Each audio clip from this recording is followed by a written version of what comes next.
આબુ તાલુકાના રોજા ટંકારિયા ગામના પાછલા ફળિયાના રહીશો આજે મૂળભૂત માનવીય હક એવા પીવાના ચોખ્ખા પાણી માટે પણ વલખા મારી રહ્યા છે। આ ફળિયામાં નળમાંથી આવતું પાણી પીવાનું તો દૂર, નહાવા અને વાસણ ધોવા માટે પણ અયોગ્ય છે। દુર્ગંધ, સાબુ જેવા ફીણ અને સડકના ગટરના પાણી જેવો રંગ જોઈને લોકોના કાળજા કંપી જાય તેવી સ્થિતિ સર્જાય છે। છતાં પણ આ અતિ ગંભીર સમસ્યા બાબતે વારંવાર મૌખિક રજૂઆતો કરવા છતાં સરપંચ તથા ડેપ્યુટી સરપંચના પેટનું પાણી હલતું નથી। ગામના રહેવાસી મયુરભાઈ મકવાણાએ નળમાંથી આવતું પાણી બોટલમાં ભરી સરપંચને ખુલ્લી ચેલેન્જ આપી, આ પાણી તમે પી શકો છો? પણ સરપંચે સ્પષ્ટ શબ્દોમાં પાણી પીવાની ના પાડી દીધી। ત્યારે મયુરભાઈનો સવાલ તંત્રના મોઢા પર થપ્પડ સમાન હતો, તમે જ આ પાણી પીવા તૈયાર નથી તો અમને આ ઝેર સમાન પાણી કેવી રીતે પીવડાવશો? આ સ્થિતિને કારણે પાછલા ફળિયાના રહીશો 3 કિલોમીટર દૂરથી વેચાતું પાણી લાવવા મજબૂર બન્યા છે। બાળકો, વૃદ્ધો અને મહિલાઓ વારંવાર બીમારીનો ભોગ બની રહ્યા છે। તાવ, પેટના રોગો અને ચામડીની તકલીફો વધી રહી છે, પરંતુ તંત્ર મૌન છે।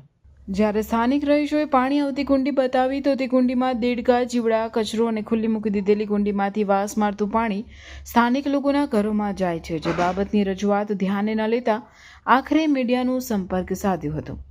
અત્રે ઉલ્લેખનીય છે કે રોજા ટંકારિયા ગામે નળમાંથી આવતું પાણી અતિ દુર્ગંધ, ગંદુ અને ફીણવાળું હોવાથી લોકો ત્રાહિમામ પુકારી ઉઠ્યા છે। આ સમસ્યા આજની નથી, પરંતુ છતાં પણ કોઈ કાયમી ઉકેલ લાવવામાં આવ્યો નથી, જે તંત્રની નિષ્ઠુરતા અને નિષ્ક્રિયતાનો જીવંત દાખલો છે। હવે પ્રશ્ન એક જ છે, પીવાનું પાણી આપવું સરકારની ફરજ છે કે નહીં? અને જો ફરજ છે તો રોજા ટંકારિયા ગામના નાગરિકોને આ અપમાનજનક પરિસ્થિતિ કેમ સહન કરવી પડે છે? હવે સમય આવી ગયો છે કે જવાબદાર અધિકારીઓ તાત્કાલિક મેદાનમાં ઉતરે, નહીં તો આવનાર સમયમાં થનારી કોઈ પણ દુર્ઘટનાની સંપૂર્ણ જવાબદારી સરપંચ, તલાટી અને સંબંધિત તંત્રની રહેશે। ગંદુ પાણી આવે છે પીવાનું। અમારા બાળકો બધો એને પીવે છે। હું બીમાર થઈ ગયેલો, બધા બીમાર થઈ જાય છે આ પાણી પીવાથી। અમારે કઈ જવામાં 3 કિલોમીટર દૂર જવાનું છે, એટલું અમારી સમસ્યા દૂર કરવાના। પછી સરપંચ, ડેપ્યુટી સરપંચ કે તમે રાજીનામું આપી દો, તમારાથી કામ ના થતું હોય રાજીનામું આપો। અમે બધું એવું કહેવા માંગે છે કે અમે વેરો બેરો બધું ભરીએ તો અમારી સત્તા અમારે આ બધું પાણી પીવાનું રહેશે।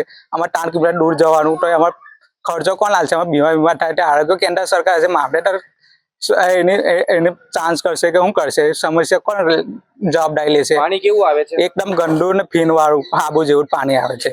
કેટલા સમયથી આ સમસ્યા છે? 6 મહિનાથી એવું સમસ્યા છે। તો હજુ કોઈને રજૂઆત કરી? સરપંચને કહેલી છે, ડેપ્યુટી સરપંચને કહેલી, પણ તોય મામલેદારને કહેલી છે ખુદ, તો એનું સમાધાન આવતું જ નહીં। શું જવાબ મળે છે તમને? સરપંચ પાસે જઈ બાટલ દેખાડે પાણી તો કે એવું કે મેં કીધું કે કેટલું ગંદુ પાણી કે તમે પીવો તો અમે કઈ ના પીએ?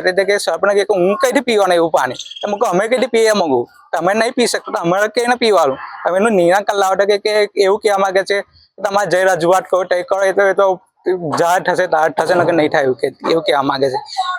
એને સમાધાન એવું કે લાઈન બદલી, આ બદલી, પણ લાઈન તમે બદલી તો પછી આવું કેમ પાણી આવે? એવું કે તમે નિરાકરણ આવી ગયું તો પછી કે ના આવે? તમે 6 મહિનાથી રજૂઆત કરી તો હજુ કઈ એનો નિરાકરણ આવતું જ નહીં પાણીનું।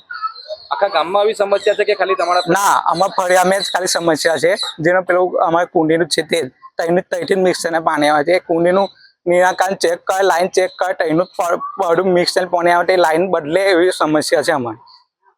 પેલું નવી લાઈન આવે તો અમારે પેલું ગંદુ પાણી આવતું બંધ થાય।